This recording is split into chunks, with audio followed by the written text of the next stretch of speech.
Shalom.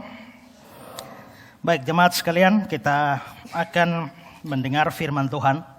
Dan hari ini tema kita adalah lalang di antara gandum. Dan teksnya dari Matius 13 ayat 24 hingga ayat yang ke-30. Matius 13, 24 sampai 30. Perhatikan bacaannya.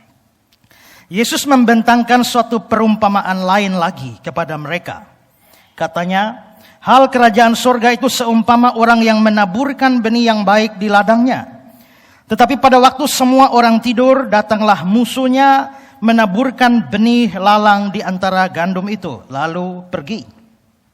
Ketika gandum itu tumbuh dan mulai berbulir, nampaklah jugalah lalang itu. Maka datanglah hamba-hamba tuan ladang itu kepadanya dan berkata, Tuan, bukankah benih baik yang Tuhan taburkan di ladang Tuhan? Dari manakah lalang itu? Jawab Tuhan itu, seorang musuh yang melakukannya. Lalu berkatalah hamba-hamba itu kepadanya, jadi maukah Tuhan supaya kami pergi mencabut lalang itu? Tapi dia berkata, jangan, sebab mungkin gandum itu ikut tercabut pada waktu kamu mencabut lalang itu. Biarkanlah keduanya tumbuh bersama sampai waktu menuai. Pada waktu itu aku akan berkata kepada para penuai, kumpulkanlah dahulu lalang itu dan ikatlah berkas-berkasnya untuk dibakar. Kemudian kumpulkanlah gandum itu ke dalam lumbungku. Saudara, bacaan kita ini adalah sebuah perumpamaan yang diucapkan oleh Yesus. Yesus adalah seorang guru. Bahkan dia guru yang agung. Saya pernah diminta untuk ceramah di kalangan guru-guru Kristen. Dan pada waktu membahas soal guru-guru, Yesus sebagai guru kerjanya mengajar. Lalu saya mencari di seluruh catatan Injil. Pernahkah atau adakah satu ayat yang mengatakan Yesus berkhotbah? Ternyata tidak ada. Yang ada adalah Yesus mengajar. Muncul berkali-kali dalam seluruh Injil. Yesus mengajar. Tapi anehnya adalah saya tidak temukan satu ayat juga di mana Yesus berkhotbah. Ya. Ada kalanya berkhotbah tidak dibedakan dari mengajar. Kalau saudara melihat cara pendeta Budi Asali berkhotbah dan mengajar, ya sama saja ya. Dia khotbah ya mengajar itu. Dia mengajar ya berkhotbah itu. Tapi kalau saudara ikut PA, saudara akan melihat beda kalau saya berkhotbah dan kalau saya mengajar. Itu beda. Nah, kalau seandainya khotbah dan mengajar memang berbeda, maka Yesus dikatakan mengajar dan tidak dikatakan dia berkhotbah. Walaupun mungkin dia berkhotbah. Paling-paling kalau kita mau mengatakan bahwa khotbah Yesus di bukit. Tapi sebenarnya dalam khotbah Yesus di bukit itu dia sedang mengajar. Jadi Yesus memang adalah seorang guru yang hebat.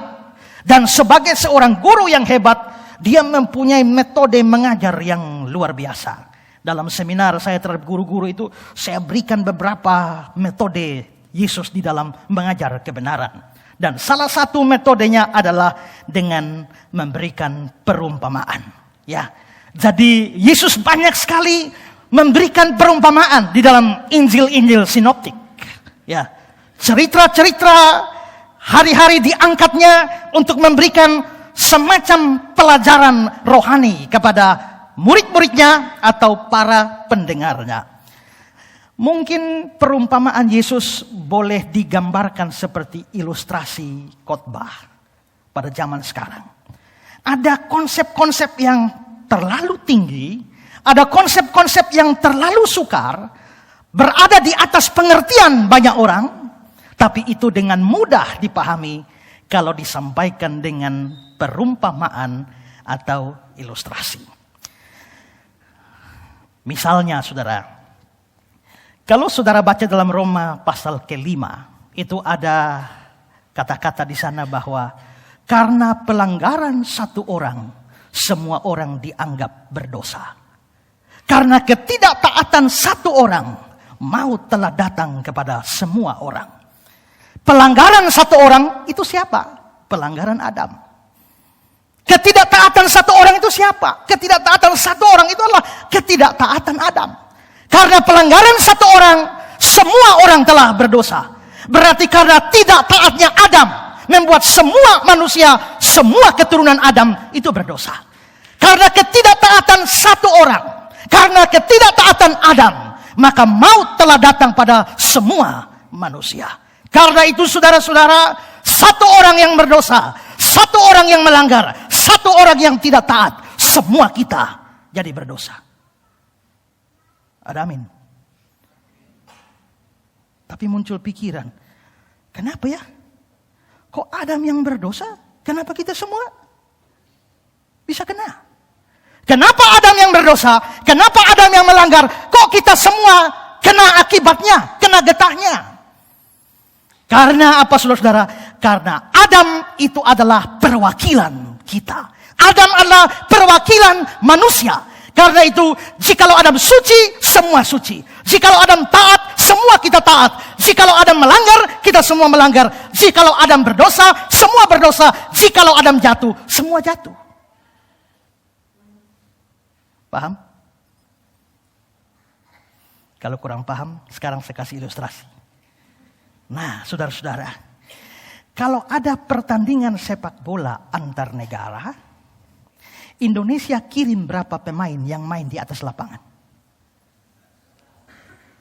Ya? 11. Hanya 11?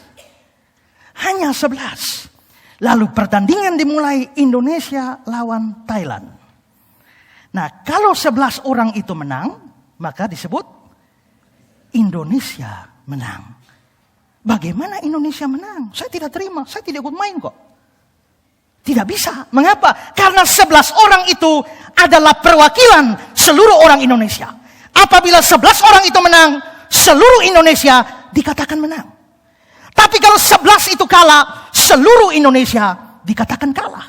Loh, mengapa kita ikut kalah? Kan bukan kita yang main. Biarpun kamu tidak ikut main, tapi karena 11 orang itu mewakili kamu, perwakilanmu, maka 11 itu kalah. Terima atau tidak terima, kamu juga kalah. Kita kalah dari Thailand, padahal tidak ikut main. Karena itu saudara-saudara, maka 11 orang menang, kesebelasan Indonesia menang, kita semua Indonesia menang. Kesebelasan Indonesia kalah, kita semua kalah. Karena apa? Karena mereka perwakilan kita. Demikian juga kalau Adam suci, semua suci. Adam berdosa, kita semua berdosa. Jelas? Mengapa bisa jelas? Karena ada ilustrasi atau ada perumpamaan. Saudara-saudara, yang paling penting di dalam kehidupan kita, pelayanan kita, itu adalah motivasi. Motivasi adalah apa yang mendorong kita melakukan sesuatu. Di samping tujuan, apa yang mau kita capai. Sebuah kegiatan, sebuah tindakan, sebuah action bisa sama. Tapi bisa jadi motivasinya beda, tujuannya beda, actionnya sama. Paham? Sekarang saya kasih ilustrasi. Saudara-saudara, pernah lihat kucing kejar tikus? Pernah lihat? Waktu kucing kejar tikus, apa yang sama? Sama-sama lari. Kucing lari, tikus lari. Gaya kucing lari mungkin persis dengan gaya tikus lari. Tapi sekarang mari kita bertanya, mengapa kucing lari dan mengapa tikus lari? Untuk apa kucing lari dan untuk apa tikus lari?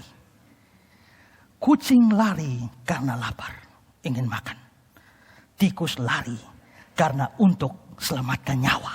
Berarti dua-dua lari, tapi satu masalah perut, satu masalah nyawa. Berarti sama, larinya sama. Tapi pendorongnya beda. Motivasinya beda. Satu masalah perut, satu masalah nyawa. Jelas? Jelas. Kalau begitu, ada ilustrasi menolong kita memahami sebuah kebenaran. Nah, Tuhan Yesus sangat paham ini. Karena itu maka di dalam mengajar, Tuhan Yesus selalu atau banyak sekali memberikan perumpamaan. Perumpamaan Yesus juga hebat-hebat. Ya, hebat-hebat. Yesus punya 2 jenis perumpamaan. Perumpamaan yang pertama itu disebut sebagai spoken parable. Satu perumpamaan yang diucapkan. Jadi dia cerita. Ada seorang yang turun dari Yerusalem ke Yeriko. Itu dia ucapkan. Dia juga bercerita tentang ada anak yang datang kepada bapaknya, berikanlah harta yang menjadi bagianku. Dalam perumpamaan tentang anak yang hilang, dia cerita. Waktu dia bicara soal domba yang hilang, dia cerita. Ini perumpamaan yang dikisahkan. Spoken parable. Tapi Yesus mempunyai perumpamaan yang lain yang banyak tidak diketahui oleh orang. Ini namanya action parable. Perumpamaan yang diperagakan. Jadi perumpamaan ini tidak pakai cerita atau kata-kata, tapi pakai tindakan. Satu hari dia mau masuk ke Yerusalem. Dia lihat pohon ara, daunnya banyak sekali. Lalu dikatakan dia lapar, dia cari buah dari pohon ini. Tapi memang pohon ara itu tidak ada buah, karena memang bukan musim buah. Lalu marahlah dia, dan dia kutuk. Mulai sekarang kamu tidak akan berbuah lagi. Dan setelah itu pohon ini kering. Banyak kritikus, termasuk orang Islam, mempersoalkan Yesus ini orang bodoh. Ya namanya pohon itu kan memang ada musimnya. Mengapa Yesus harus mengutuk sebuah pohon yang tidak berbuah? Karena memang belum saatnya berbuah. Karena memang belum musim berbuah. Lagi pula saudara, pohon itu bukan satu makhluk moral yang perlu atau bisa diminta pertanggungjawaban. Makhluk yang bisa diminta pertanggungjawaban itu cuma 3. Pertama adalah malaikat, kedua adalah setan, dan yang ketiga adalah manusia. Maka kalau malaikat atau setan atau manusia berbuat salah, itu bisa diminta pertanggungjawaban. Tapi kita tidak bisa datang pada cocor bebek lalu minta pertanggungjawaban. Tidak bisa. Kita tidak bisa minta pertanggungjawaban kepada pohon mangga. Tidak bisa minta pertanggungjawaban kepada pohon kom. Tidak bisa. Kenapa? Sekalipun pohon-pohon itu adalah makhluk hidup, tapi bukan makhluk bermoral. Karena itu, apakah Yesus terlalu bodoh sehingga dia menuntut pertanggungjawaban dari pohon ara karena tidak berbuah?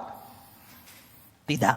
Para kritikus itu bukan terlalu pintar, hanya tidak cukup pandai untuk bisa membedakan bahwa saat itu Yesus sedang membuat perumpamaan. Hanya perumpamaannya adalah bukan dengan kata-kata, tapi dengan perbuatan. Dia mau mengatakan, hei Israel, modelmu seperti pohon ara ini yang daunnya saja yang banyak. Kamu ibadah, doa. Bayangkan, kamu punya doa yang namanya doa Shema dari Ulangan 6 ayat 4 dan seterusnya yang harus 2 kali diucapkan setiap hari. Kamu punya doa 18 yang namanya Shemona Esrei yang harus 1 hari didoakan 3 kali, tiap kali doa 18 doa. Karena itu 1 hari itu 18 kali 3. Setelah itu kamu punya doa yang banyak sekali. Lihat terang ada doa, lihat gelap ada doa, ketemu air ada doa, ketemu laut ada doa, tiba-tiba malam ada doa, siang ada doa. Setelah itu juga dapat perabot rumah yang baru dan juga ada doanya. Mau keluar kota ada doa, masuk sebuah kota ada doa, mau tinggalkan sebuah ini tempat ada doanya. Semua ada doa. Kamu doanya luar biasa. Aktivitasmu di bait Allah luar biasa. Tapi ternyata tidak ada buah kehidupan dan pertobatan di dalam kamu. Kamu seperti pohon ara yang daunnya lebat. Tapi begitu dicari buahnya tidak ada. Model seperti kamu ini, kayak pohon ara ini. Layaknya dia apa? Layaknya dikutuk. Maka dia kutuk pohon ara sebagai petunjuk kepada Israel. Bahwa Israel jikalau hanya berdaun, tidak berbuah, maka akan dikutuk oleh Tuhan. Itu perumpamaan. Karena itu jangan salahkan Yesus. Karena Yesus kok kutuk pohon ara kalau tidak berbuah. Itu adalah sebuah perumpamaan. Namanya adalah action parable. Action parable ini dipraktikkan juga di dalam perjanjian lama. Ketika Hosea disuruh oleh Tuhan. Pergi cari seorang pelacur dan kawinilah pelacur itu. Maka Hosea pergi cari pelacur itu. Lalu kawini dia. Setelah kawinnya dia dapat anak. Perempuan itu pergi melacur lagi. Pergi melacur lagi. Tuhan suruh Hosea pergi cari dia lagi. Lalu ambil lagi kawinnya dia lagi. Apa itu? Orang-orang Islam mengatakan masa suruh seorang nabi kawini pelacur? Mereka tidak sadar itu perumpamaan. Hosea gambaran Allah, pelacur itu gambaran Israel, di mana Israel itu ada di dalam penyembahan berhala, tapi Tuhan Allah mengangkat mereka dari lumpur hitam itu, mengasihani mereka, memberi hormat kepada mereka sebagai seorang istri. Tapi ternyata dasar Israel ini tegar tengkuk, sudah dihargai, pergi melacur lagi. Tapi Hosea disuruh ambil lagi. Kenapa? Itulah kasih Tuhan, bahwa Israel jatuh berkali-kali, berbuat dosa berkali-kali, menyembah berhala, berzina berkali-kali, tapi tetap diangkat oleh Tuhan. Itu namanya action parable. Nah, saudara-saudara, Yesus mengajar seperti itu. Karena itu, saudara, Yesus memang perumpamaan adalah salah satu ciri dari pengajaran Yesus. Karena itu banyak dikatakan seperti Matius 18 ayat yang ke-23. Hal kerajaan surga seumpama. Matius 22 ayat 2. Hal kerajaan surga seumpama. Matius 25 ayat 1. Pada waktu itu hal kerajaan surga seumpama. Umpamanya banyak, perumpamaan. Karena itu style, gayanya Yesus mengajar. Henry mengatakan begini. Perhatikanlah, Kristus mencoba segala macam jalan dan cara untuk membawa kebaikan kepada jiwa-jiwa manusia dan untuk meninggalkan kesan-kesan yang baik dalam diri mereka. Jika orang tidak dapat diajar dan dijamah dengan khotbah yang jelas dan sederhana, maka dia akan mencoba menggunakan perumpamaan kepada mereka. Metode Yesus ini juga itu sama seperti yang dikatakan di dalam kitab Mazmur. Dalam Mazmur 78 ayat yang kedua. Aku mau membuka mulut dan mengatakan amsal. Saudara, di sini aku mau membuka mulut dan mengatakan amsal. Tapi kata amsal di sini terjemahannya tidak tepat. Di dalam terjemahan lama dibilang, aku membuka mulutku hendak mengatakan misal. Misal itu apa? Misalnya, umpamanya, ya kan? Jadi aku membuka mulut hendak mengucapkan perumpamaan, atau di dalam Alkitab Inggris King James itu dikatakan dia open my mouth in a parable, membuka mulutnya dalam perumpamaan atau mengajar dengan menggunakan perumpamaan. Nah, bacaan kita ini itu adalah salah satu perumpamaan Yesus, Matius 13 ayat 24. Ya. Hal kerajaan surga itu seumpama. Nah, hari ini kita akan belajar dari perumpamaan Yesus ini yang sudah kita baca. Saya akan bahas perumpamaan ini dalam beberapa poin. Yang pertama, saudara, ini perumpamaan soal lalang di antara gandum.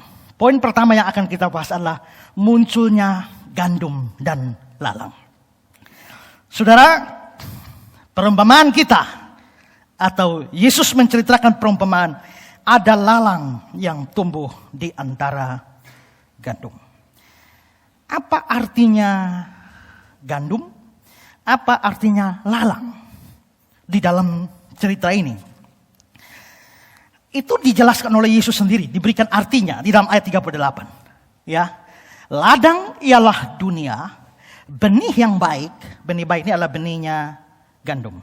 Benih yang baik itu adalah anak-anak kerajaan, dan lalang itu anak-anak si jahat. Jadi, saudara-saudara, ladang itu dunia. Benih yang baik, benih gandum itu adalah anak-anak kerajaan. Anak-anak kerajaan ini apa? Anak-anak kerajaan ini adalah orang-orang percaya. Orang-orang yang beriman sungguh-sungguh kepada Kristus. Merekalah anak-anak kerajaan, benih yang baik atau gandum. Sedangkan lalang itu adalah anak-anak si jahat. Si jahat ini adalah iblis. Jadi anak iblis atau orang tidak percaya. Jadi kalau dikatakan ada lalang di antara gandum, artinya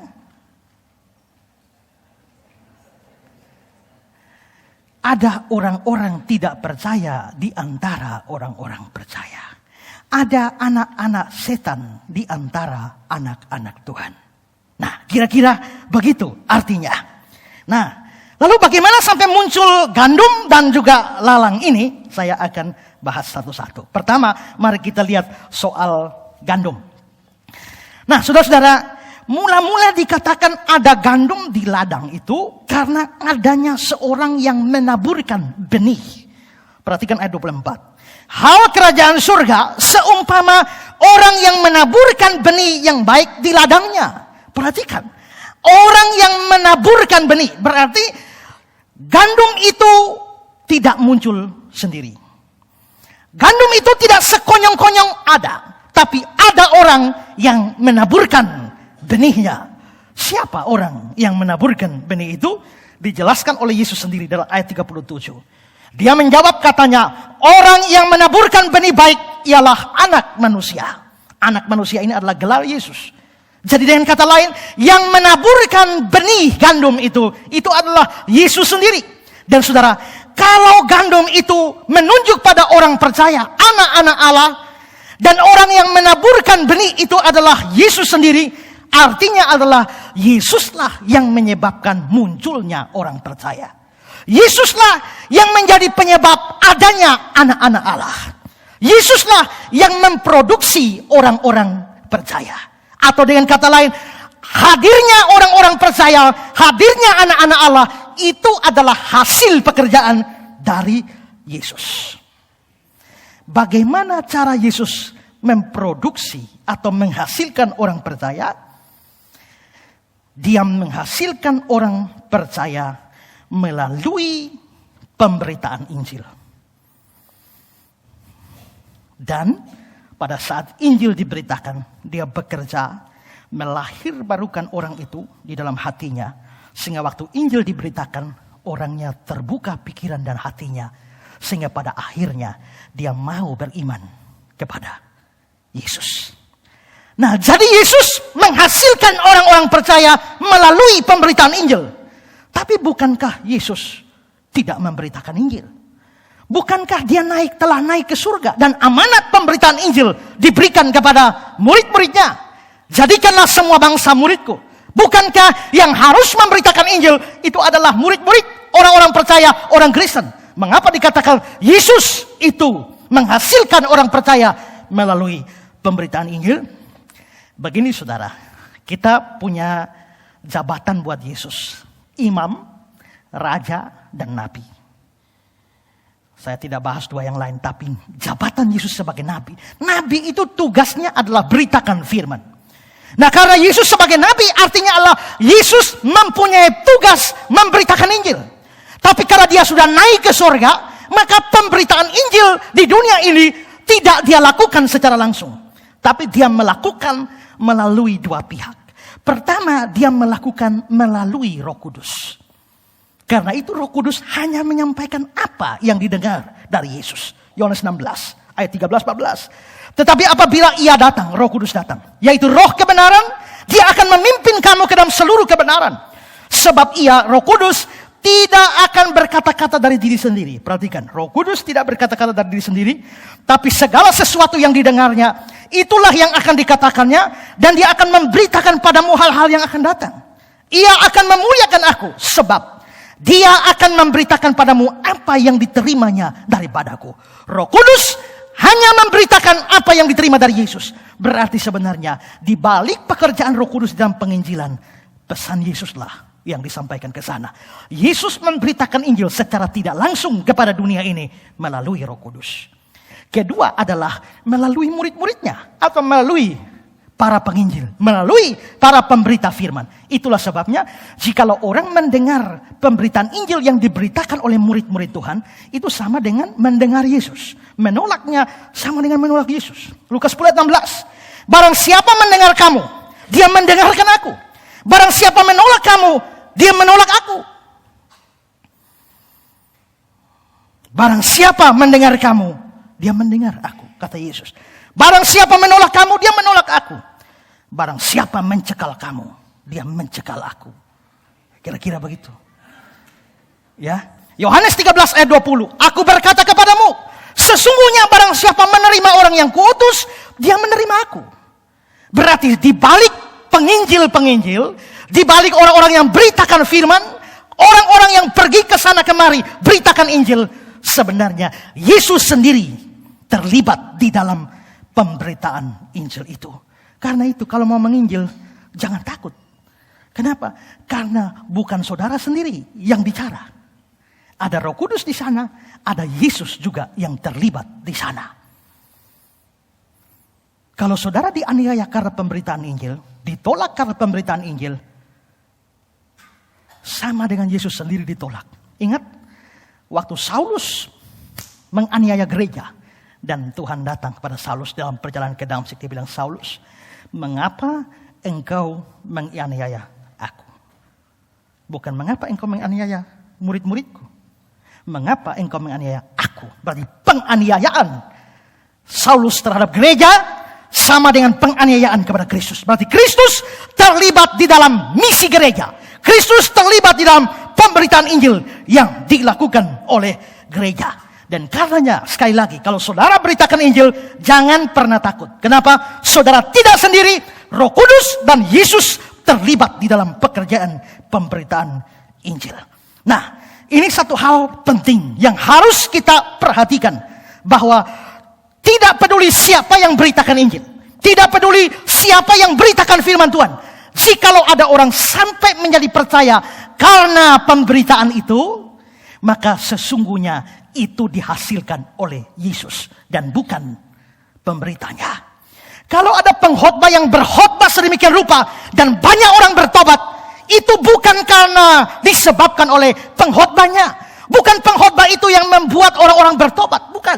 Tapi Kristuslah, anak manusialah, dialah yang menghasilkan atau memproduksi orang-orang percaya. Maka ini penting diperhatikan. Semua saudara yang terlibat di dalam pemberitaan Injil, semua saudara yang terlibat di dalam pelayanan firman, bawa renungan, atau khotbah, atau penginjilan pribadi, atau apa saja, sadarlah kalau sampai ada orang yang percaya kepada Kristus, penyebabnya bukanlah saudara.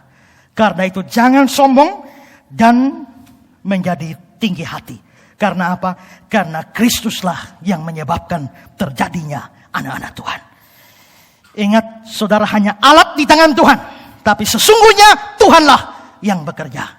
Saudara coba bayangkan dalam acara KKR di Rote kemarin yang sudah saya saksikan. Bagaimana saya beritakan Injil? Saya tidak pernah peduli siapa yang jaga sound system. Yang saya pedulikan adalah jemaat yang hadir. Saya beritakan Injil kepada mereka. Tapi yang bertobat justru penjaga sound system. Islam lagi. Hari pertama dia dengar Injil, tidak tenang. Keluar, mau pulang. Tapi mau pulang, rasa-rasanya kepengen dengar juga. Kembali lagi dengar. Jengkel, pulang. Tapi kembali lagi ditarik dengar. Siapa yang tarik? Esra Sorukah? Bahkan saya tidak kenal, saya tidak peduli. Saya tidak sedang menunjukkan Injil kepada dia. Tapi kepada orang lain. Tapi kalau sampai dia bertobat, sampai dia percaya pada Kristus, artinya adalah bahwa dia dihasilkan oleh Kristus sendiri. Karena itu saudara, jangan menjadi sombong kalau kita dipakai oleh Tuhan atau dipakai oleh Tuhan menghasilkan orang-orang percaya. Ingat juga saudara, karena semua pemberita firman itu adalah hamba Tuhan.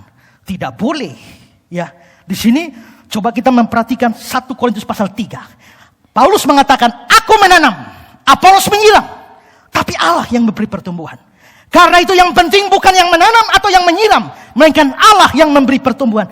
Itu yang penting. Ada kata-kata menarik dari Henry. Henry mengatakan, perhatikanlah, semua benih baik yang ada di dunia berasal dari tangan Kristus. Dan dialah yang menaburkannya. Kebenaran-kebenaran yang diberitakan, anugerah yang ditanamkan, jiwa-jiwa yang dikuduskan adalah benih-benih yang baik. Dan semuanya berasal dari Kristus. Hamba-hamba Tuhan adalah alat-alat di tangan Kristus untuk menaburkan benih yang baik. Mereka dipekerjakan olehnya dan berada di bawahnya. Dan keberhasilan pekerjaan mereka hanya bergantung pada berkatnya. Dia harus makin bertambah, ku harus makin berkurang. Lalu ekor jat lagu itu adalah, pasti dia menarik semua orang datang kepadanya sekarang. Dialah yang menarik semua orang datang kepadanya, bukan pengkhotbahnya. Karena itu kalau ada saudara melihat ada hamba Tuhan yang dipakai Tuhan luar biasa, dengar baik-baik. Jangan mendewakan orangnya. Jangan mengkultuskan orangnya. Karena dia cuma hamba. Kalau mau ada yang dikultuskan, kultuskanlah Tuhan yang dia layani. Dan jangan hambanya. Hari ini ada banyak orang yang mengkultuskan hamba Tuhan. Seolah-olah semua keberhasilan, semua prestasi pelayanan asalnya dari hamba Tuhan itu. Dan kalau ada hamba Tuhan yang menikmati pengkultusan dari jemaat, menurut saya itu hamba Tuhan tidak beres. Kalau hamba Tuhannya benar, dia akan seperti Yohanes Pembaptis yang menunjuk pada Kristus. Aku membaptis kamu dengan air, dia dengan api. Membuka tali kasutnya, aku tidak layak. Nah, saudara-saudara, ingat sekali lagi, yang penting bukan yang menanam atau yang menyiram, melainkan Allah yang beri pertumbuhan. Itu gandum. Sekarang kedua, kita bahas lalang. Perhatikan ayat 25. Ayat 25. Tetapi pada waktu semua orang tidur, datanglah musuhnya menaburkan benih lalang. Lalang itu apa?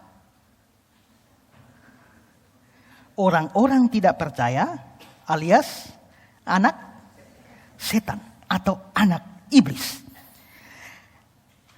Pada waktu semua orang tidur, datanglah musuh. Jadi yang menaburkan benih lalang ini adalah musuh. Siapakah musuh itu? Ayat 39. Musuh yang menaburkan benih lalang ialah iblis.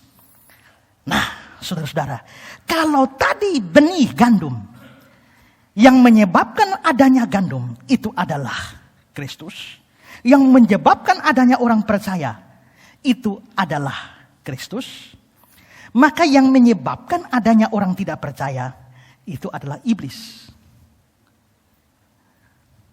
Perhatikan ini. Berarti iblislah yang memproduksi orang-orang tidak percaya. Yang disebut sebagai anak-anak iblis. Jadi kalau saudara bukan orang percaya, sesungguhnya saudara itu adalah made in iblis. Produksi iblis. Nah, saudara, di manakah iblis menaburkan benih lalang itu? Ayat 25. Tetapi pada waktu semua orang tidur, datanglah musuhnya menaburkan benih lalang itu apa? Di antara gandum itu. Perhatikan, ini kan ada ladang ditaburi gandum. Maka ini menjadi kebun gandum, lokasi gandum. Waktu iblis datang dan menaburkan lalang, dia tidak menaburkan benih lalang di sebelah ladang gandum. Tidak. Tapi dia menaburkan benih lalang di dalam kebun gandum. Di antara gandum-gandum. Iblis tidak membuat lokasi baru untuk anak-anaknya. Tapi dia memasukkan anak-anaknya di dalam lokasi orang percaya. Jadi lalang-lalang itu bukan punya lokasi sendiri. Melainkan bersama-sama dengan gandum-gandum pada lokasi yang sama. Di manakah lokasi gandum bertumbuh? Di mana? Di dalam agama yang benar, agama Kristen. Dan di dalam gereja Tuhan. Itu adalah ladang di mana benih gandum bertumbuh. Di mana anak-anak Allah ada di sana. Di mana orang-orang percaya ada di sana. Di dalam kekristenan, di dalam gereja. Dan sekarang setan memasukkan anak-anaknya itu bukan di luar Kristen. Bukan di luar gereja. Tapi di dalam Kristen dan di dalam gereja. Itu berarti di dalam gereja ada anak-anak setan. Amin. Coba lihat kiri kanan. Yang mana?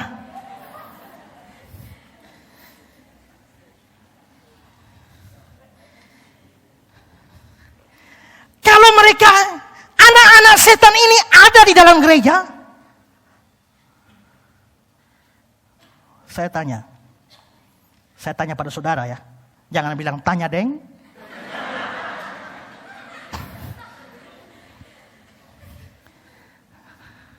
Ini omong deng ini lagi tenar di mana-mana. Kemarin waktu pelayanan ke Roti juga. Mereka bilang, kakek-kakek beli beng-beng. Omong deng.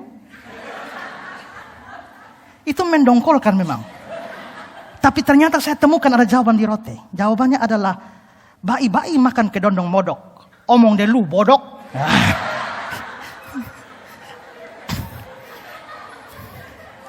Jadi sekarang saya omong dengan lu. Nah, kalau sampai anak-anak setan ada di gereja, bertanyanya, mereka agama apa? Atau agama lain? Tidak, mereka agama Kristen. Itu berarti ada orang beragama Kristen, tapi sebenarnya anak setan. Dia ada di dalam gereja.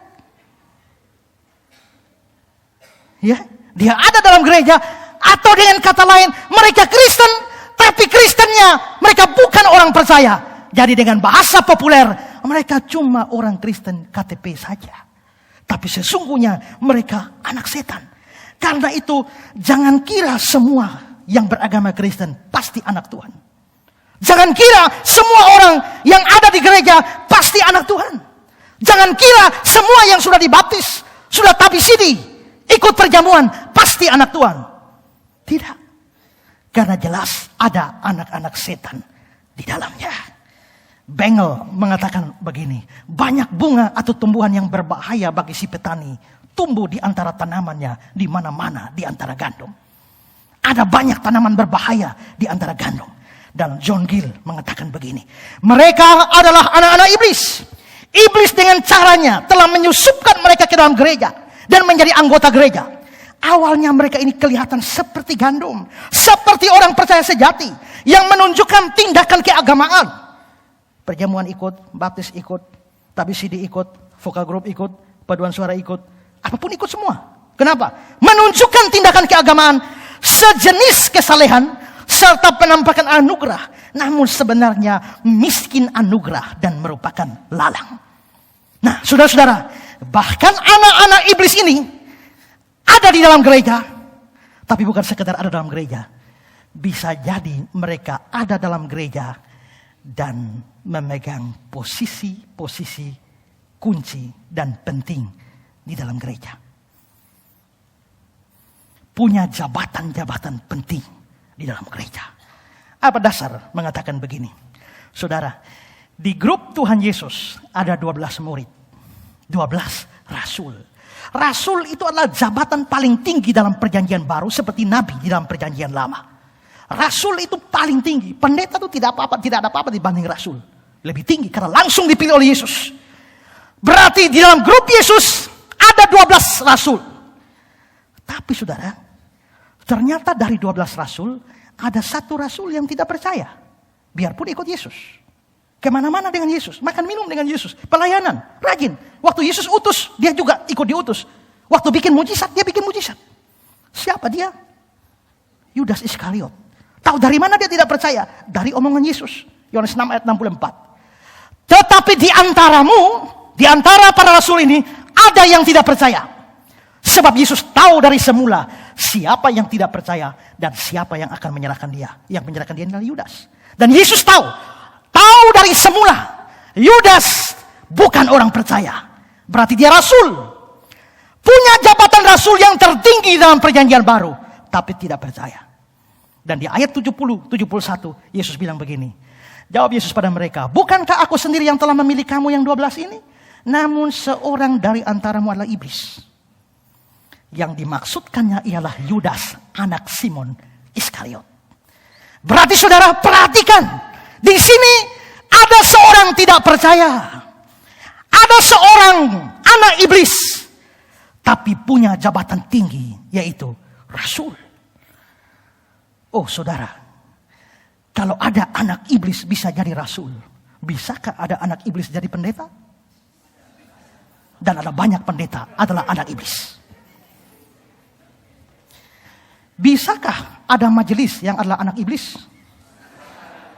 Dan banyak majelis itu anak iblis. Bisakah ada anak iblis jadi pengkhotbah? Tidak bisa. Bisakah anak iblis jadi evangelis? Bisakah anak iblis jadi guru sekolah minggu? Bisa. Bisakah anak iblis jadi jemaat biasa? Bukan bisa, banyak. Ya kan? Nah, berarti saudara di sini semua lini setan memasukkan anak-anaknya dari jabatan yang paling tinggi sampai paling bawah. Rasul ada anak iblis, pendeta ada, majelis ada, pengurus komisi ada, guru sekolah minggu ada, ketua sinode ada. Hati-hati. Ketua sinode tidak ada apa-apa dengan rasul. Kalau rasul saja bisa anak iblis. Pelayan-pelayan Tuhan bisa adalah anak iblis. Tapi kenapa kita tidak tahu? Karena dong menyamar. 2 Korintus 11 ayat 13 sampai 15. Sebab orang-orang itu rasul-rasul palsu, pekerja-pekerja curang yang menyamar sebagai rasul Kristus. Perhatikan, mereka menyamar. Itulah sebabnya tidak mudah diketahui. Ya, hal itu tidak usah mengherankan. Sebab iblis pun bapaknya atau bosnya, ya, menyamar sebagai malaikat terang. Jadi bukanlah satu hal yang ganjil jika pelayan-pelayan iblis menyamar sebagai pelayan-pelayan kebenaran. Wah, kalau begini susah ini. Berarti hati-hati. Ada banyak gereja sedang dipimpin oleh anak iblis. Ada banyak anak iblis tiap minggu naik mimbar dan khotbah. Silakanlah saudara. Matius 7 ayat 15. Waspadalah terhadap nabi-nabi palsu yang datang kepadamu dengan menyamar seperti domba, tapi sesungguhnya mereka serigala yang buas. Mereka menyamar. Karena itu saudara, jangan cepat-cepat mempercayai kekristenan seseorang hanya karena jabatan dan kedudukan dalam gereja. Hanya karena khotbahnya bagus. Hanya karena kedudukannya tinggi. Hanya karena pengaruhnya besar di dalam gereja. Jangan buru-buru anggap itu anak Tuhan. Selidiki baik-baik, jangan sampai anak iblis yang menyamar. Jadi dari mana anak-anak iblis di dalam gereja? Dari mana orang Kristen KTP di dalam gereja? Dari iblis. Mereka adalah produk dari iblis. Tapi bagaimana caranya iblis kasih masuk? Ingat, perhatikan ya. Pada waktu semua orang tidur, iblis itu datang dan menaburkan benih itu. Ada praktek penaburan dimasukkan di antara gandum. Bagaimana cara iblis memasukkan anak-anaknya di dalam kelompok anak-anak Tuhan? Pertama, dia bisa mendorong orang-orang tidak percaya masuk ke gereja, lalu dibaptis dan bahkan melayani. Bisa. Begitu ada gereja yang baik, setan ambil, lu masuk. Begitu lu masuk, lu dibaptis. Habis dibaptis, aktif. Habis aktif, ikut pelayanan. Bisa begitu. Atau bisa juga dia menghasilkan anak-anaknya dengan mengeraskan hati umat. Ketika Injil diberitakan, firman Tuhan diberitakan, umat tidak suka. Mengeraskan hatinya. Tidak tertarik kepada firman. Pendeta berkhotbah 10 menit, pantatnya sudah panas. Telinganya panas. Tidak suka dengar. Itu pekerjaan setan. Atau dengan cara memberi ajaran sesat di dalam gereja yang menyelewengkan Injil. Misalnya ajaran liberal, pluralisme, inklusivisme, yang percaya bahwa Yesus itu cuma salah satu jalan dari banyak jalan keselamatan di dalam dunia ini. Ataupun Yesus itu memang satu-satunya jalan. Tapi orang-orang beragama lain yang tidak percaya pada Yesus pun bisa diselamatkan oleh Yesus.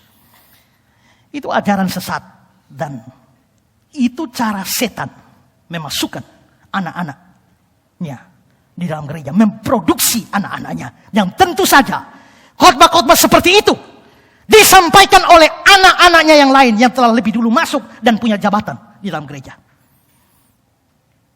Ajaran-ajaran yang hanya mengatakan Yesus itu penyembuh, Yesus itu dokter, Yesus itu adalah pembuat mujizat dan lain sebagainya.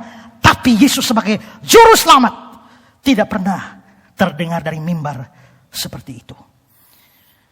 Mengapa? Dan saya percaya banyak setan berkeliaran di banyak gereja menaburkan benih semacam ini. Ajaran sesat masuk ke dalam gereja begitu hebat. Kenapa kok bisa sehebat itu? Ayat 25. Terus Matius pasal 13 ayat 25.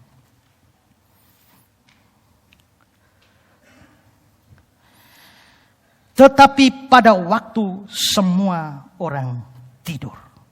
Semua orang tidur, tidak sadar. Jangan heran kalau gereja-gereja yang tidur tidak beritakan Injil. Orang Kristen KTP lebih banyak di dalam gereja. Saya kasih komentar dari Daniel Webster. Dia mengatakan, kalau buku-buku agama atau buku rohani tidak beredar secara luas di antara rakyat dan negara. Dia bicara soal Amerika. Saya tidak tahu apa yang akan terjadi pada kita sebagai bangsa.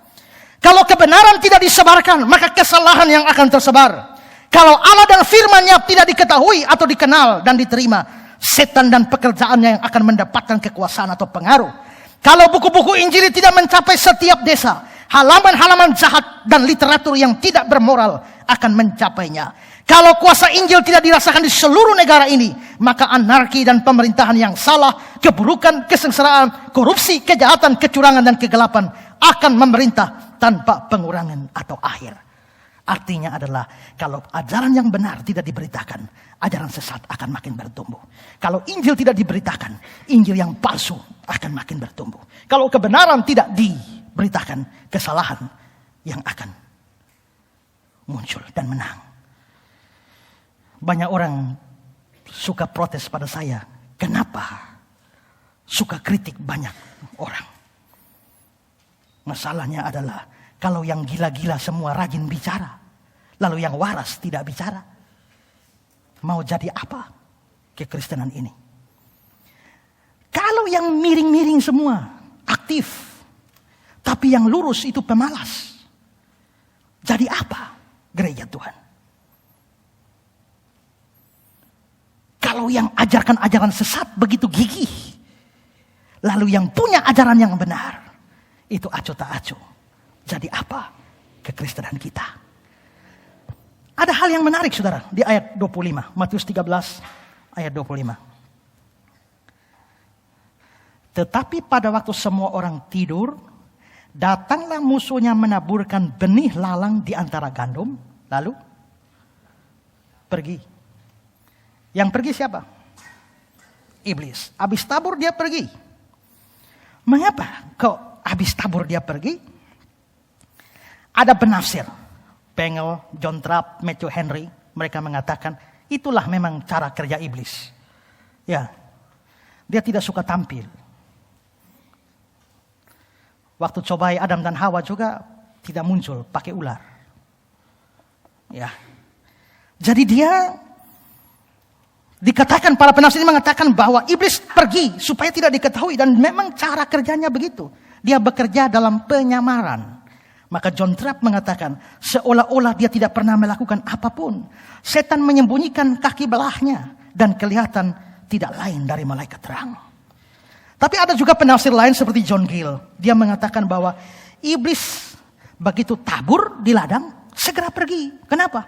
Karena dia masih cari ladang lain. Jadi dia menyebabkan kerusakan di banyak ladang, banyak gereja. Kalau dia muncul di gereja ini, taburkan. Kasih masuk anak-anaknya, selesai, pindah ke gereja sebelah.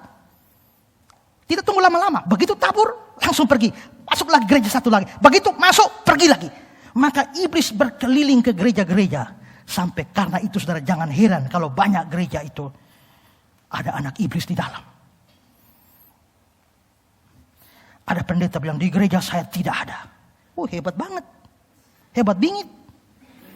Kenapa? Di dalam grup Yesus yang cuma 12 saja ada satu. Kalau di dalam gerejamu yang ribuan orang semua percaya, kamu lebih hebat dari Yesus. Bahkan kalau saya ditanya, apakah dari semua jemaat yang berbakti di gereja Pak Esra, adakah anak iblis? Saya yakin ada. Lebih banyak mana anak iblis daripada anak Tuhan? Bahkan saya tidak berani mengatakan 50-50. Tidak berani. Nah, saudara, mungkin dua pendapat ini benar. Iblis memang bekerja dalam penyamaran. Begitu tabur langsung pergi karena ada banyak pekerjaan menunggunya. Memang salah satu teladan yang bisa dilihat dari iblis adalah rajin bekerja. Ya, bandingkan dengan banyak hamba Tuhan yang pemalas. Hamba-hamba Tuhan seperti itu mesti malu terhadap setan. Nah, tapi ada komentar bagus dari Albert Barnes. Albert Barnes mengatakan begini. Iya, iblis mengenal tanah itu. Waktu dia tabur, dia kenal itu tanah. Dia tahu bagaimana benih akan mengakar dan tumbuh. Hanya perlu menaburkan benih tersebut dan meninggalkannya. Jadi iblis mengetahui tanah tempat ia menaburkan doktrinnya. Dia mengetahui bahwa dalam hati manusia ajaran tersebut akan mengakar secara dalam dan cepat. Kesalahan, dosa, kemunafikan merupakan hasil asli dari hati manusia.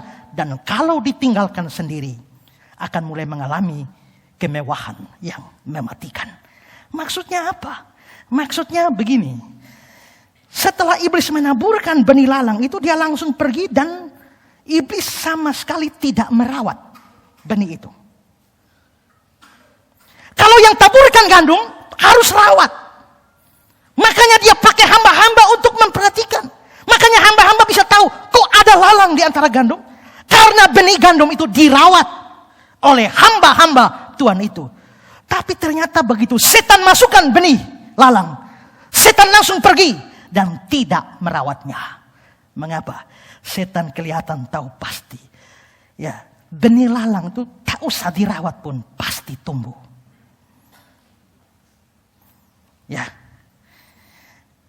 kalau kita mau pelihara tanaman yang baik, gandum, anggur, atau yang bagus-bagus, biasanya susah tumbuh, mesti jaga baik-baik.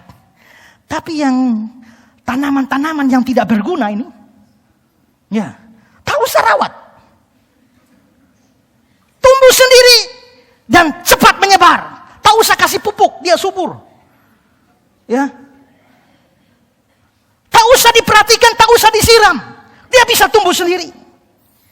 Dan ini menunjukkan bahwa itulah sebabnya ajaran sesat bagaimanapun juga cepat tumbuhnya. Memberikan ajaran yang benar susahnya luar biasa. Mengajar orang tentang kebenaran susah luar biasa. Tapi tipu orang dengan ajaran sesat terlalu mudah. Itulah sebabnya ajaran sesat paling gila bagaimanapun juga di dunia ini. Selalu saja ada orang lebih gila ikut itu ajaran. Coba bayangkan saudara itu. Ada orang di internet namanya Sabar Nababan. Itu orang saudara ajarannya gila luar biasa. Dia bilang Allah itu dulunya 3. Sekarang tambah saya jadi 4. Tapi anehnya ada orang yang percaya. Ada orang yang ngaku satu hari bisa 2-3 kali ke surga. Sebelum pulang duduk minum kopi dengan Simon Petrus.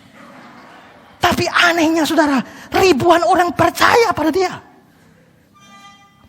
Ajaran sesat gilanya bagaimana? Bodohnya bagaimana?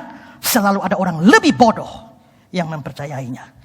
Itulah sebabnya saudara, gereja-gereja yang dengan ajaran yang miring, jangan heran kalau bertumbuh luar biasa. Pada waktu saya kritik ajarannya Pariaji, ada satu orang inbox saya dan maki-maki. Dia bilang, kalau Pak Pariaji bukan dari Tuhan, mengapa jemaatnya bertumbuh ribuan orang? Lalu saya tanya, jemaatnya Pariaji dan Saksi Yehova mana lebih banyak? Lebih banyak Saksi Yehova. Kalau begitu, kalau saksi Yehova sesat, bagaimana Tuhan bisa berikan pertumbuhan begitu? Berarti saksi Yehova dari Tuhan dong. Tidak. Justru ajaran miring, banyak orang akan ikut. Tapi kalau ajaran benar, sukar sekali orang untuk ikut. Mengapa bisa begitu? Karena itu nubuatan akhir zaman. Menuju akhir zaman. 2 Timotius 4 ayat 34. Karena itu akan datang waktunya. Orang tidak dapat lagi menerima ajaran sehat. Tapi mereka akan mengumpulkan guru-guru menurut kehendaknya untuk memuaskan keinginan telinganya. Mereka memalingkan telinganya dari kebenaran dan membukanya bagi dongeng. Karena itu jangan heran, gereja-gereja sesat justru bertumbuh lebih hebat, lebih cepat, lebih dahsyat dari gereja-gereja yang benar. Hal ini tidak boleh menyebabkan kita putus asa dan menyerah. Sebaliknya membuat kita harus berdoa dan bekerja lebih keras. Itu kedua. Sekarang ketiga. Maksud saya adalah poin besar yang kedua. Itu poin besar satu, bahas gandum dan lalang. Sekarang poin besar kedua adalah gandum dan lalang ternyata tumbuh sama-sama. Perhatikan ayat 26. Ketika gandum itu tumbuh, nampak juga lalang itu. Lalu ayat 30, keduanya tumbuh bersama. Jadi ada lalang di antara gandum. Ada anak-anak iblis di antara anak-anak Allah. Ada orang Kristen KTP di antara orang Kristen sejati. Henry mengatakan, di antara orang-orang Kristen yang hanya namanya saja Kristen, banyak yang sebenarnya adalah orang kafir. Bahwa ada orang Kristen KTP di antara orang Kristen sejati, ada anak iblis di antara anak-anak Tuhan, itu benar. Bukan cuma bagian ini, tapi ditunjukkan oleh banyak bagian kitab suci. Dalam 12 murid Yesus ada satu anak iblis di sana, yaitu Yudas Iskariot. Dalam kitab Kisah Para Rasul, kita melihat ada kumpulan orang-orang percaya, tapi ada orang Kristen KTP seperti Ananias dan Safira. Dalam surat-surat Paulus, Petrus, Yohanes, Yudas, Yakobus, surat Ibrani, bahkan dalam kitab Wahyu, kita melihat ada begitu banyak gambaran tentang adanya orang-orang Kristen KTP di dalam gereja. Saya beri contoh, Roma pasal 16 ayat 17-18. Tetapi aku menasihatkan kamu saudara-saudara, supaya kamu waspada terhadap mereka yang bertentangan dengan pengajaran yang telah kamu terima, menimbulkan perpecahan dan godaan. Sebab itu hindarilah mereka. Sebab orang-orang demikian tidak melayani Kristus Tuhan kita, tapi melayani perut mereka sendiri. Mereka melayani sebenarnya. Kalau mereka melayani, mereka tidak melayani Kristus. Tapi bagaimana bisa melayani? Karena mereka ada dalam gereja. Mereka ada dalam gereja, ikut melayani. Filipi pasal 3 ayat 2. Hati-hatilah terhadap anjing-anjing. Hati-hatilah terhadap pekerja-pekerja yang jahat. Hati-hatilah terhadap penyunat-penyunat palsu. Ini adalah orang-orang Kristen KTP di dalam gereja. Bahkan surat Wahyu itu juga, kitab Wahyu dalam surat pasal 2 dan pasal 3 mengindikasikan begitu banyak orang Kristen KTP di dalam gereja. Daniel Dove mengatakan, dimanapun Allah mendirikan rumah doa, setan selalu membangun kapel di sana.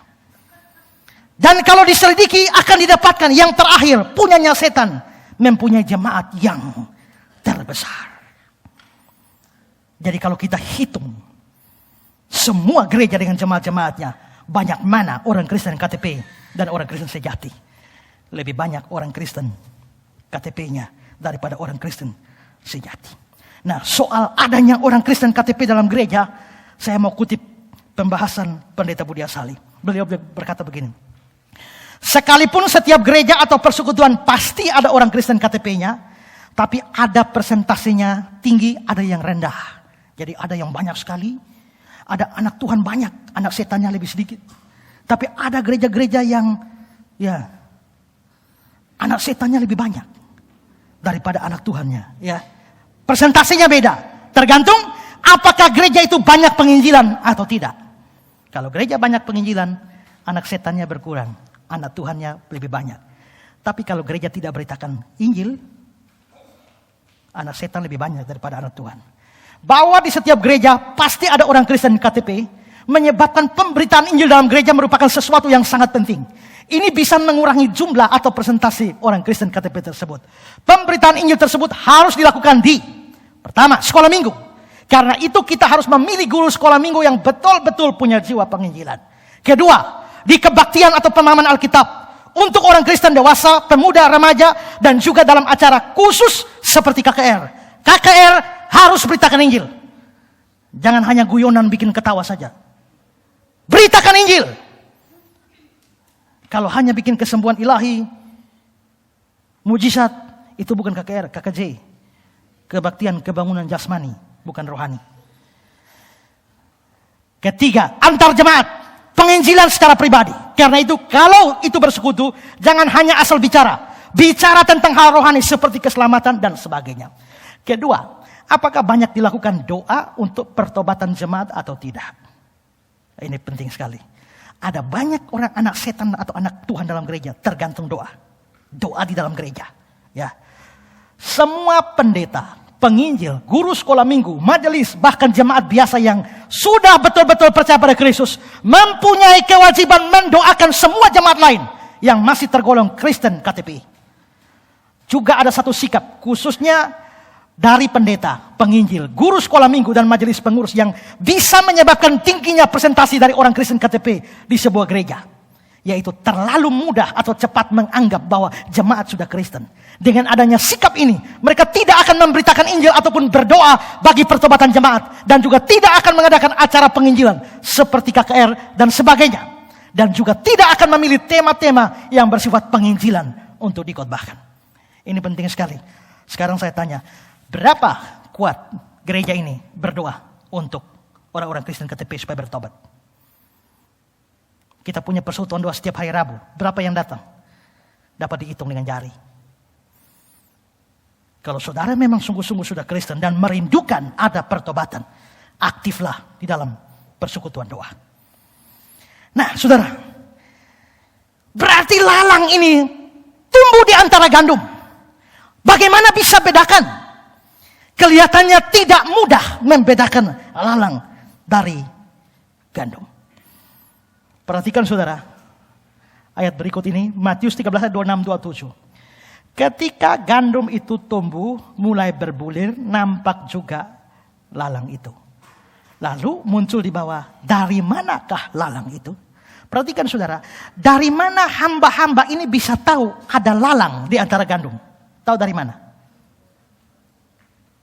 Taunya adalah ketika gandum itu mulai berbulir, baru nampak lalang itu.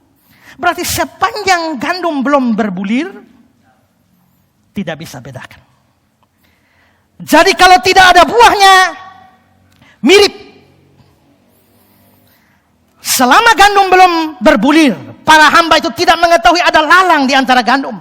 Karena sangat mirip. John Gill mengatakan, untuk beberapa lama setelah ditabur, mereka tidak dapat dibedakan. Mereka kelihatan seperti benih baik ketika tampak bersama umat Allah. Mereka kelihatan mempunyai kebenaran anugerah seperti halnya orang lain.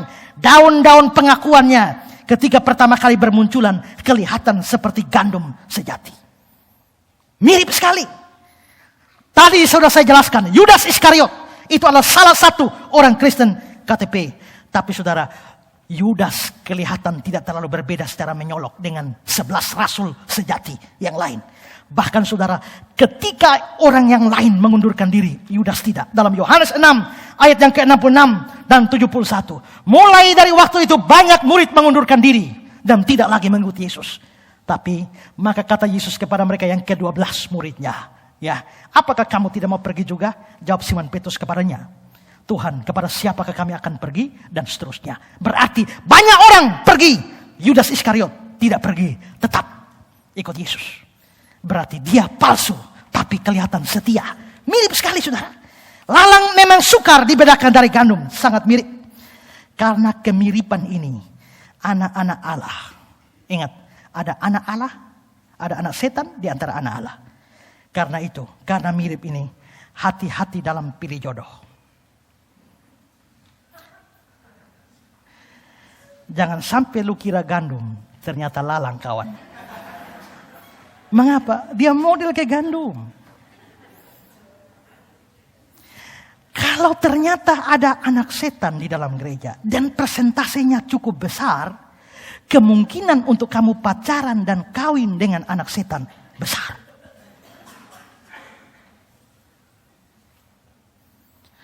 Itu cari di gereja. Cari di gereja saja belum pasti dapat anak Tuhan, apalagi di luar gereja.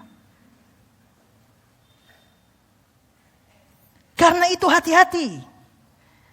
Itulah sebabnya.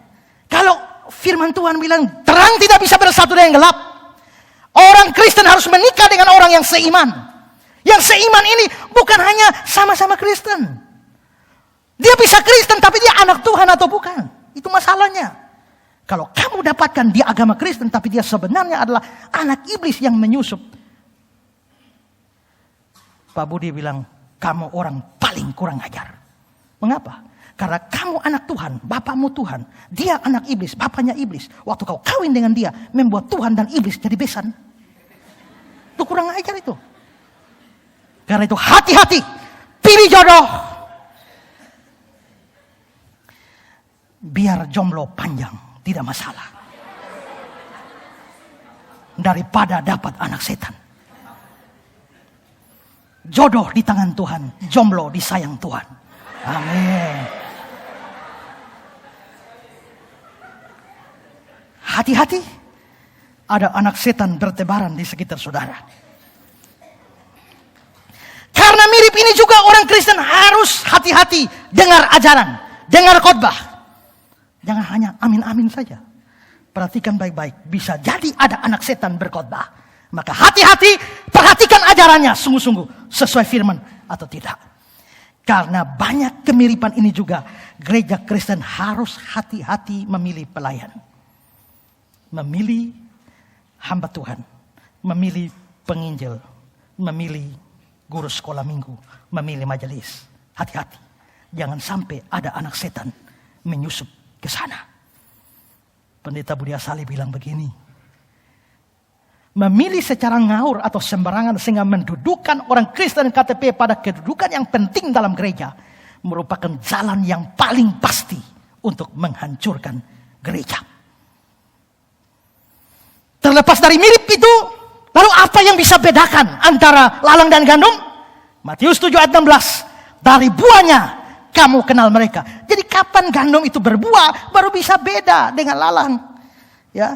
Jadi kalau saudara ada di dalam gereja tapi tidak menghasilkan buah yang benar atau bahkan buahmu busuk, kamu bukan gandum tapi lalang.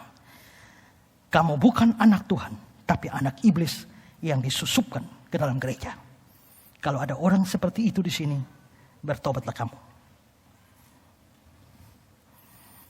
Sekarang ketiga, bagaimana bersikap terhadap lalang? Lalang ada banyak. Bagaimana kita bersikap? Ya, menarik saudara. Perhatikan ayat 27. Maka datanglah hamba-hamba Tuhan ladang itu kepadanya dan berkata, Tuhan, bukankah benih baik yang Tuhan taburkan di ladang? Dari mana lalang itu? Saudara, di sini hamba-hamba dari Tuhan itu bisa bedakan mana gandum dan mana lalang.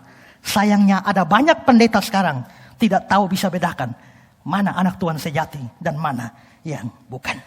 Tapi terlepas daripada itu, hamba-hamba Tuhan ini mengetahui ada lalang di antara gandum. Sekarang mereka tanya, ayat 28. Maukah Tuhan supaya kami pergi mencabut lalang itu? Para hamba Tuhan ini tanya kepada Tuannya, Tuhan, ada lalang di antara gandum, maukah kami cabut? Tuhan bilang apa? Ayat 29. Tapi dia berkata, jangan. Sebab mungkin gandum itu ikut tercabut pada waktu kamu mencabut lalang itu. Aneh saudara, mengapa kok Tuhan itu justru tidak setuju lalang dicabut? Jawabnya jelas di dalam ayat ini. Tuhan itu tidak mau pada saat para hambanya mencabut lalang di antara gandum. Gandum yang tercabut, gandum juga ikut tercabut karena dikira lalang. Ini sangat mungkin karena selain gandum dan lalang sangat mirip. Mungkin karena hamba itu saking cintanya kepada gandum dan saking emosinya kepada lalang, dia harba biruk saja. Pokoknya hantam. Dia begitu cinta kepada gandum, begitu jengkel kepada lalang, hantam saya, cabut-cabut. Waktu dia cabut, ternyata dia lipat bawah dengan gandum. Ya. Masalahnya mungkin ada gandum. Ingat tadi gandum sama lalang baru bisa dibedakan kalau ada buah. Tapi mungkin saja di antara gandum-gandum masih ada yang belum berbuah. Dia baru muncul, akan berbuah. Tapi belum nampak secara sungguh-sungguh sehingga kelihatan seperti lalang. Jangan sampai dia lalang, dia gandum, tapi dikira lalang, dibabat juga. Kasihan gandumnya. Karena itu Tuhan itu dengan bijaksana, jangan cabut sekarang. Ya.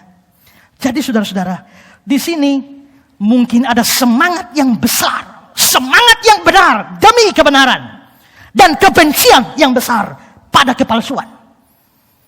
Tetapi semangatnya mungkin baik, keinginannya untuk kebenaran bernyala-nyala, sayangnya tidak bijak, sehingga gandum dan lalang dibabat sama-sama.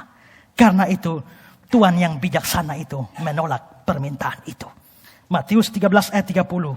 Dia bilang, biarkanlah keduanya tumbuh bersama sampai waktu menuai. Henry mengatakan, perhatikanlah semangat yang membara tanpa pertimbangan dari hamba-hamba Kristus, tanpa bertanya dulu kepada Tuhan mereka. Kadang-kadang membuat mereka langsung ingin mencabut semua yang mereka anggap sebagai lalang, tanpa melihat bahaya yang mengancam gereja. Tuhan itu dengan bijak mencegahnya. Jangan, sebab mungkin gandum itu ikut tercabut pada waktu kamu mencabut lalang. Perhatikanlah, siapapun tidak mungkin dapat membedakan dengan benar antara lalang dan gandum. Pasti dia bisa keliru. Dan karena itu, Kristus dalam hikmat anugerahnya mau membiarkan saja lalang itu daripada melakukan sesuatu yang dapat membahayakan gandum. Kalau begini ceritanya, coba pikir. Di dalam gereja ada orang Kristen sejati, ada orang Kristen KTP, ada anak-anak Tuhan, ada anak-anak setan. Bagaimana kita bersikap terhadap anak-anak setan ini? Tendang, kasih keluar. Begitu. Tuhan bilang, jangan. Kalau begitu, biarkanlah anak-anak setan itu tetap di dalam gereja. Biarkanlah lalang itu tetap ada, hidup di antara gandum. Bagaimana dengan orang Kristen KTP? Usir dia dari gereja. Tuhan bilang, jangan. Kenapa? Kamu bisa salah usir. Jangan-jangan kamu kira kamu sedang mengusir. Kamu kira kamu sedang mencabut lalang. Padahal kamu sedang mencabut gandum. Kamu bermaksud mengeluarkan anak iblis dari gereja. Bisa jadi yang kamu keluarkan adalah anak Tuhan. Hati-hati. Karena itu, biarkan mereka di dalam. Berarti gereja tidak boleh mengeluarkan orang Kristen KTP dari gereja. Gereja tidak boleh mengeluarkan anak-anak setan dari gereja. Ada amin? Ada amin? Jadi kasih tinggal saja. Nah, sekarang persoalannya di sini. Bagaimana paham ini, ajaran ini diselaraskan dengan konsep siasat gereja? Sudah tahu siasat gereja? Itu bahasa tempo dulu. Siasat gereja itu artinya disiplin gereja. Soalnya waktu saya bicara siasat gereja, Enson bilang, gereja kok pakai siasat? Oh tidak, ini siasat gereja ini adalah istilah. Istilah bagi pendisiplinan gereja. Bahwa kalau ada yang bersalah dari gereja, itu bisa di-outkan. Dan Alkitab jelas ajarkan itu. Saya berikan contoh Matius 18. Apabila saudaramu berbuat dosa, pertama-tama tegurlah dia di bawah 4 mata. Jika dia mendengarkan nasihatmu, engkau mendapatkan dia kembali. Jadi kalau ada yang bikin salah, tegur dulu. 4 mata. Jikalau dia tidak mendengarkan engkau, bawalah seorang atau 2 orang lagi. Supaya atas keterangan 2 atau 3 orang saksi, perkara itu tidak disangsikan. Jika dia tidak mau mendengarkan mereka, sampaikanlah soalnya kepada jemaat. Bawa kepada pertemuan lebih umum. Jemaat di sini bisa jemaat seluruhnya atau bisa perwakilan jemaat, yaitu majelis. Ya. Sampaikanlah soal kepada jemaat, dan jika dia tidak mau mendengarkan jemaat, pandanglah dia sebagai seorang yang tidak mengenal Allah atau seorang pemungut cukai. Aku berkata kepadamu, sesungguhnya apa yang kamu ikat di dunia terikat di sorga. Apa yang kamu lepaskan di dunia terlepas di sorga. Jadi kalau ada orang bersalah, tegur dia 4 mata. Kalau tidak terima, panggil 2-3 orang saksi. Kalau tidak terima, bawa kepada jemaat. Kalau tetap tidak terima dan tidak bertobat, pandanglah dia sebagai orang tidak mengenal Allah. Kasih keluar dari gereja. Itu disebut siasat gereja. Tapi saudara, apakah itu berarti bahwa semua kasus harus melalui 4 mata, 2-3 saksi, jemaat, baru out? Apakah semua kasus begitu? Tidak. Ada kasus yang boleh loncat, langsung kasih out. Nah terus bedanya dengan ini apa? Coba kembali ke ayat 18. Ayat 15. Apabila saudaramu berbuat dosa, di sini Alkitab terjemahan baru hanya bilang berbuat dosa. Baca terjemahan lama, terjemahan Indonesia sehari-hari, New King James, dan banyak Alkitab bahasa Inggris memakai kata against you. Atau melawan kamu. Apabila saudaramu berbuat dosa melawan kamu, berarti ini masalah pribadi. Kalau ini masalah pribadi, misalnya Pak bermasalah pribadi dengan saya panggil Pak tegur 4 mata. Kalau tidak mau, saya panggil 2-3 orang. Kalau tidak mau, saya lapor majelis. Kalau tidak mau juga, ambil keputusan, kasih keluar. Itu karena masalah pribadi. Di sini Alkitab Indonesia terjemahan baru tidak muncul, tapi ada kata-kata melawan kamu. Nah, tapi ada kasus yang tidak perlu pakai 2 mata, 4 mata, 6-8 mata, tidak. Ada kasus yang langsung out. Dalam kasus bagaimana? Kalau satu, kasus itu bukan lagi masalah pribadi, tapi masalah yang sudah mempengaruhi seluruh jemaat. Terjadi seperti itu, dan itu kasus yang memalukan. Sudah diketahui umum. Kalau seperti itu, out. Dasar Alkitabnya apa? Ada. Perhatikan 1 Korintus 5. Memang orang mendengar ada percabulan di antara kamu. Ini ada dosa di tengah-tengah jemaat. Dan percabulan yang begitu rupa, seperti yang tidak terdapat sekalipun di antara bangsa-bangsa yang tidak mengenal Allah, yaitu bahwa ada orang yang hidup dengan istri ayahnya. Ini satu perzinahan yang memalukan. Karena apa? Karena orang bisa hidup dengan istri ayahnya, kawin dengan ibunya. Ibunya bukan ibu kandung di sini, tapi ibu kandung itu adalah istri dari ayahnya. Jadi rupanya ayahnya punya istri yang lain, gundik. Tapi si anak, ternyata selingkuh dengan istri bapaknya. Ini sesuatu yang memalukan. Dan ini sudah diketahui umum di seluruh jemaat. Makanya Paulus bikin surat kepada jemaat. Bukan surat pribadi. Ada kasus mempengaruhi seluruh jemaat dan memalukan. Terhadap kasus seperti ini, tak usah panggil 4 mata. Tak usah 6-8 mata. Langsung eksekusi. Ayat 5. Orang itu harus kita serahkan dalam nama Tuhan Yesus kepada iblis. Wow, berat kawan. Langsung. Sekarang bandingkan 1 Timotius 1 ayat 19-20. Beberapa orang telah menolak hati nuraninya yang murni, dan karena itu kandaslah iman mereka. Di antaranya Hymenaeus dan Alexander yang telah kuserahkan kepada iblis supaya jerah menghujat. Jadi untuk kasus-kasus seperti ini, serahkan kepada iblis. Apa maksudnya serahkan pada iblis? Begini, dunia pada waktu itu membagi seluruh dunia ini dalam 2 bagian. Pertama, kalau gereja itu dianggap wilayahnya Tuhan. Di luar gereja, wilayahnya iblis. Di dalam gereja, Tuhanlah yang berkuasa. Di luar gereja, itu wilayah iblis. Iblis yang berkuasa. Jadi, kalau sampai ada orang bertobat masuk ke gereja, itu berarti dia keluar dari wilayah iblis, masuk ke wilayah Tuhan. Berarti dia meninggalkan iblis, pergi kepada Tuhan. Tapi kalau ada orang sudah di dalam gereja, tapi dikeluarkan dari gereja, artinya dikeluarkan dari wilayah Tuhan, masuk ke wilayah iblis. Atau diserahkan dia dari Tuhan, diserahkan ke iblis. Jadi apa artinya diserahkan kepada iblis? Artinya adalah dikeluarkan dari gereja. Itu artinya. Loh, kenapa pakai iblis? Ya, supaya itu semacam disiplin kepada dia. Sehingga dia jiwanya bisa diselamatkan. Artinya mungkin setelah dikeluarkan dia bertobat.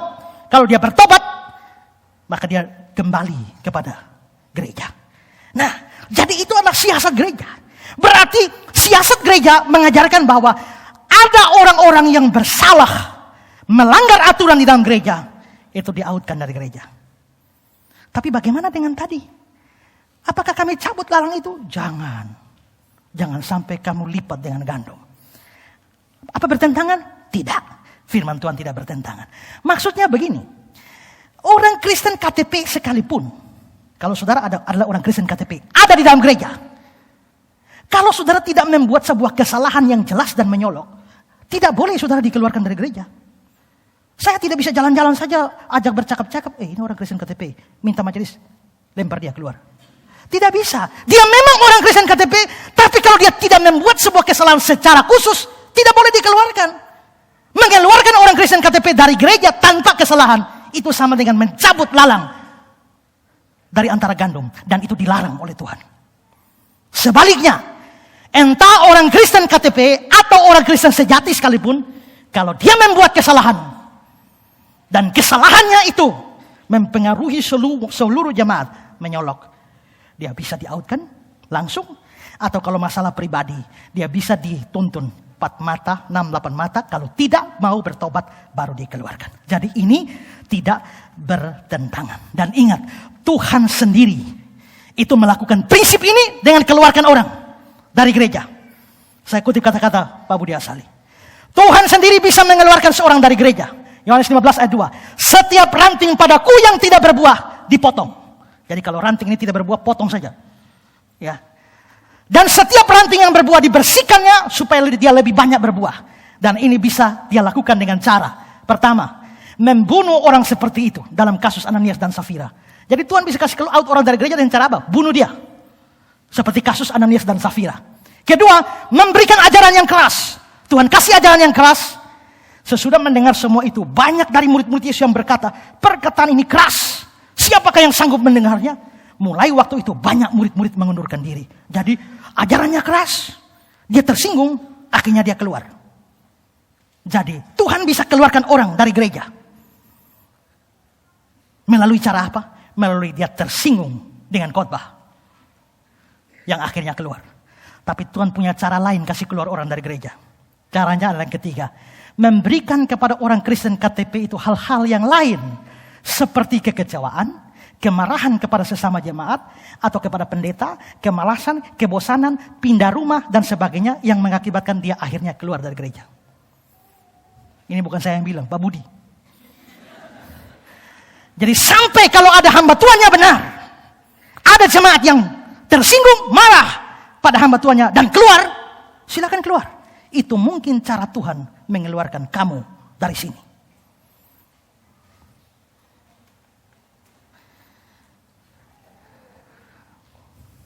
Itu cara menangani lalang yang ada di antara gandum. Sekarang terakhir, pendek saja.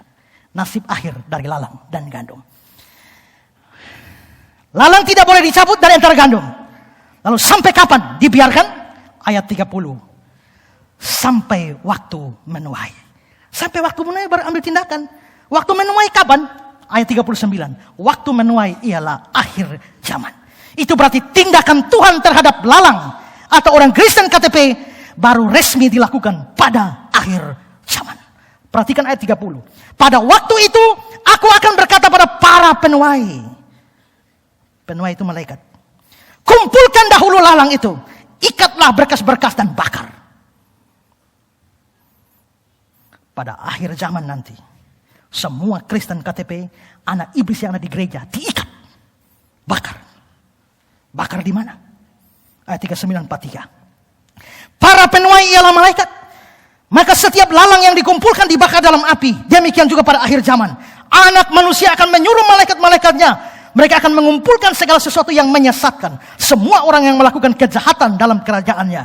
Semua akan dicampakkan ke dalam dapur api. Di sanalah terdapat ratap dan gertak gigi. Berarti semua orang Kristen KTP yang ada dalam gereja, kalau tidak bertobat sampai akhir zaman, Tuhan akan membuang saudara ke dalam neraka. Menghukum saudara ke dalam neraka. Saudara bisa kelabui manusia. Saudara bisa kelabui hamba-hamba Tuhan. Tapi tidak bisa kelabui Tuhan sekarang maupun pada pengadilan akhir zaman. Ada banyak orang yang kelihatannya sangat aktif di gereja, tapi tidak bisa tipu Tuhan pada pengadilan akhir zaman. Seperti nampak dari Matius pasal 7, 21, 23. Bukan setiap orang yang berseru kepadaku, Tuhan, Tuhan, akan masuk ke dalam kerajaan sorga. Melainkan dia yang melakukan kehendak Bapakku yang di sorga. Pada hari terakhir, pengadilan terakhir, banyak orang akan berseru kepadaku, Tuhan, Tuhan, bukankah kami bernubuat demi namamu, mengusir setan demi namamu, mengadakan mujizat demi namamu juga? Pada waktu itulah, aku akan berterus terang, aku tidak pernah kenal kamu. Kamu di gereja, Tuhan tidak pernah kenal kamu. Namamu ada di dalam daftar gereja, Tuhan tidak kenal kamu. Kamu pernah dibaptis, Tuhan tidak kenal kamu. Tapi sini, Tuhan tidak kenal kamu. Aktif di gereja, Tuhan tidak kenal kamu. Hati-hati. Enyahlah daripadaku kamu sekalian pembuat kejahatan. Karena itu cepatlah bertobat sebelum waktumu selesai. Waktumu selesai ada dua. Kamu mati atau akhir zaman. Itu bagi orang Kristen KTP lalang. Bagaimana nasib gandum? Orang Kristen sejati. Ayat 30. Kemudian kumpulkanlah gandum itu ke dalam lumbungku. Gandum-gandum orang Kristen sejati dikumpulkan, dibawa ke dalam lumbung Tuhan. Artinya orang percaya masuk ke dalam rumah Tuhan. Kumpulkanlah gandum itu. Ini perintah kepada penuai. Penuai itu adalah malaikat. Malaikat akan mengumpulkan orang-orang percaya dan dibawa ke rumah Tuhan. Malaikat melambai di pintu yang cerlang. Dalam dunia yang gelap ku tak lagi senang. Ya, luar biasa. Apa artinya kita dikumpulkan dalam lumbung Tuhan? Ayat 43, nats pembimbing kita tadi. Pada waktu itulah orang benar akan bercahaya seperti matahari dalam kerajaan Bapa mereka. Berbahagialah saudara yang adalah orang benar, orang Kristen sejati. Pada akhir zaman, dia akan memuliakan saudara. Kemuliaanmu akan terpancar seperti matahari di dalam kerajaannya. Pikirkan ini, saudara lalang atau gandum? Lalang atau gandum? Lalang atau gandum? Amin.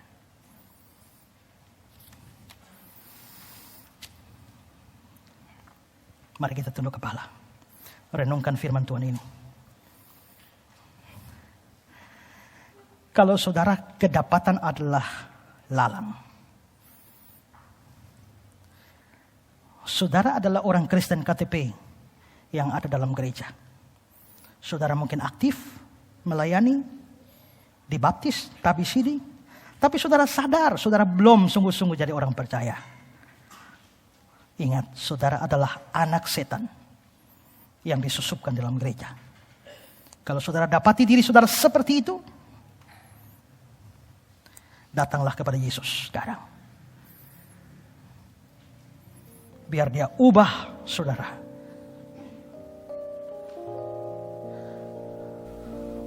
Dia baharui saudara. Sehingga saudara menjadi seperti gandum. Kalau saudara adalah orang percaya, saudara adalah gandum. Pikirkanlah bahwa ada banyak lalang di antara saudara. Itu bisa temanmu. Bisa suamimu, istrimu, anakmu, orang tuamu, pacarmu, keluargamu. Maukah saudara beritakan Injil pada mereka? Untuk seluruh jemaat majelis yang sudah sungguh-sungguh percaya Yesus, maukah saudara setia berdoa, aktif berdoa, ikut persekutuan doa untuk mendoakan pertobatan orang-orang Kristen KTP?